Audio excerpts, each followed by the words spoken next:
Hi ನಮಸ್ಕಾರ ಎಲ್ರಿಗೂ, welcome back to my channel. ಇವತ್ತು ಸ್ವಲ್ಪ ತೆಂಗಿನಕಾಯಿ ಕೀಳೋಕ್ಕೆ ಬರ್ತೀನಿ ಅಂತ ಹೇಳಿದರು, ಅದಕ್ಕೆ ತೋಟದ ಕಡೆ ಹೊಟ್ಟೆ.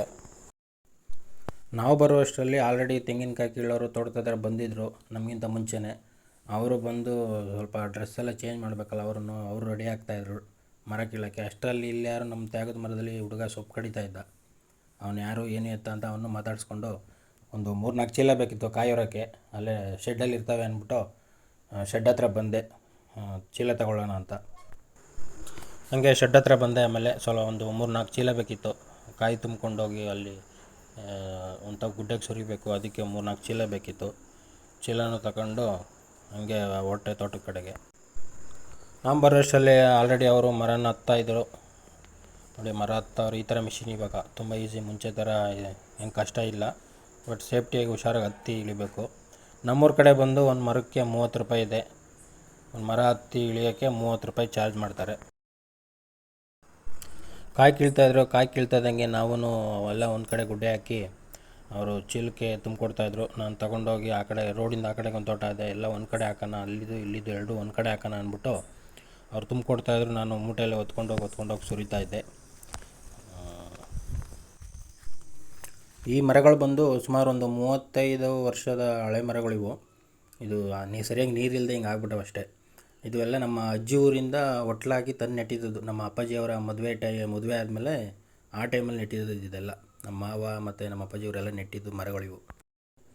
ಹಾಗೆ ನಾಷ್ಟ ಮಾಡೋ ಟೈಮ್ ಆಗಿತ್ತು, ಆಲ್ರೆಡಿ 10 ಗಂಟೆ ಆಗಿತ್ತು. ನಾವು ನಾಷ್ಟ ಮಾಡ್ಕೊಳ್ಳೋಣ ಅಂದ್ಬಿಟ್ಟು, ನಮಗಿನ ಸ್ವಲ್ಪ 8:30ಗೆ ತಿಂದು ಅಭ್ಯಾಸ ಬೆಳಗ್ಗೆ ಹೊತ್ತು. ನಾನು ನಾಷ್ಟ ಮಾಡೋಣ ಅಂದ್ಬಿಟ್ಟು ನಾಷ್ಟ ಹಾಕ್ಕೊಂಡು ಹಾಗೆ ಅಲ್ಲೇ ನಮ್ಮ ತೋಟದಲ್ಲಿ ಬಾಳೆ ಎಲೆ ಇತ್ತು. ಆ ಬಾಳೆ ಎಲೆ ಅದಕ್ಕೆ ಕಟ್ ಮಾಡ್ಕೊಬಂದು ಅದರಲ್ಲೇ ನಾಷ್ಟ ಮಾಡೋಕ್ಕೆ ಶುರು ಮಾಡಿದೆ. ಏನೇ ಹೇಳಿ, ಈ ದೊಡ್ಡ ಹೋಟ್ಲಲ್ಲಿ ಕೂತ್ಕೊಂಡು ಊಟ ಮಾಡೋದಕ್ಕಿಂತ ಈ ಥರ ತೋಟದಲ್ಲಿ ಬಾಳೆ ಎಲೆಯಲ್ಲಿ ಈ ವಾತಾವರಣದಲ್ಲಿ ನಾಷ್ಟ ಮಾಡೋದು, ಊಟ ಮಾಡೋದು ಒಂಥರ ಚೆಂದ. ನನ್ನ ಪ್ರಕಾರ ನನಗಂತೂ ತುಂಬ ಇಷ್ಟ ಈ ಥರ ಹೊರಗಡೆ ತೋಟದಲ್ಲಿ ಊಟ ತಿಂಡಿ ಮಾಡೋದು ಅಂದರೆ ತುಂಬ ಇಷ್ಟ. ಅವರು ನಾಷ್ಟ ಮಾಡಿಕೊಂಡು ಇನ್ನೂ ಮರ ಹತ್ತೋದಿತ್ತು, ಹತ್ತಾಯಿದ್ರು ಅವರು. ಹಂಗೆ ನಾವು ಅವರು ಕಿತ್ತಂಗೆ ನಾವು ಎಲ್ಲ ತಂದು ಗುಡ್ಡೆ ಹಾಕ್ತಾಯಿದ್ದು. ಈ ಥರ ಮಿಷಿನು ನಾನು ಒಂದು ತಂದು ಇಟ್ಕೊಂಡೆ. ನಾನು ಒಂದು ಟ್ರೈ ಮಾಡೋಣ ಅಂದ್ಬಿಟ್ಟು ತಂದು ಇಟ್ಟಿದ್ದೀನಿ. 1-2 ಸಲ ಹತ್ತೆ, ಯಾಕೋ ಸ್ವಲ್ಪ ಭಯ ಅನಿಸ್ತು. ಇನ್ನೂ ಪ್ರಾಕ್ಟೀಸ್ ತಗೊಂಡ್ರೆ ಸ್ವಲ್ಪ ಚೆನ್ನಾಗಿ ಹತ್ಬೋದು. ಅಷ್ಟೊಂದು ಪ್ರಾಕ್ಟೀಸ್ ಇಲ್ಲ ನನಗೂ, ಅದಕ್ಕೆ ಹಂಗೆ ಇಟ್ಟಿದ್ದೀನಿ, ಅದು ಮುಂದೆ ಯೂಸ್ ಆಗುತ್ತೆ ಅಂತ.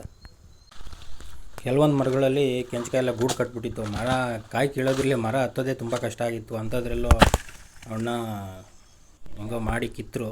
ಸುಮಾರು ಒಂದು 3-4 ಮರದಲ್ಲಿ ಫುಲ್ ಕೆಂಚಕಾನೆ. ಎಳ್ನೀರು ಕಿತ್ತಕಣ ಒಂದು ಗೊನೆ ಇದರಲ್ಲಿ ಕೆಂದೆ ಎಣ್ಣೀರು ಚೆನ್ನಾಗಿರ್ತವೆ. ಹಂಗೆ ಒಂದು ಗೊನೆ ಎಣ್ಣೀರನ್ನು ಕೀಳಿಸ್ದೆ. ಎಣ್ಣೀರು ಕುಡಿಬೇಕು. ವೀಕ್ಲಿ ಒನ್ಸು ನಾನು ಕಂಪಲ್ಸರಿ ಒಂದು ಎಣ್ಣೀರು ಮಿಸ್ ಇಲ್ಲ ತೋಟಕ್ಕೆ ಬಂದಾಗ. ಫೈನಲಾಗಿ ಎಳ್ನೀರನ್ನು ಕೀಳಿಸಿ ಎಲ್ಲನೂ ಚೀಲದಲ್ಲಿ ತುಂಬ್ಕೊಂಡು ಒಂದು ಕಡೆ ಹಾಕ್ತು. ಅವರು ಕಿತ್ತಾಗಿತ್ತು, ಅವರು ಎಲ್ಲ ರೆಡಿ ಮಾಡಿಕೊಂಡು ಅವರು ಹೊರಟರು. ನಾವು ಎಲ್ಲ ಸುತ್ತ ಗರಿ ಎಲ್ಲ ಮುಚ್ಚಿಬಿಟ್ಟು ಕವರ್ ಮಾಡಿಬಿಟ್ಟು ಹೊರಡೋಣ ಅಂದ್ಬಿಟ್ಟು ನೋಡಿ. ಎಲ್ಲ ಫುಲ್ ಕವರ್ ಮಾಡಬೇಕು. ಎಲ್ಲ ಕವರ್ ಮಾಡಿ ನಾವು ಮನೆ ಕಡೆಗೆ ಹೊರಟು. ಇದಾಗಿತ್ತು ನಮ್ಮ ಇವತ್ತಿನ ವಿಷಯ. ನನ್ನ ಚಾನಲ್ನ ಫಸ್ಟ್ ಟೈಮ್ ನೋಡ್ತಾ ಇದ್ದರೆ ಸಬ್ಸ್ಕ್ರೈಬ್ ಮಾಡಿ. ವಿಡಿಯೋ ಇಷ್ಟ ಆಗಿದ್ರೆ ಲೈಕ್ ಮಾಡಿ, ಶೇರ್ ಮಾಡಿ. ಎಲ್ರಿಗೂ ಒಳ್ಳೆಯದಾಗಲಿ. ನಮಸ್ಕಾರ.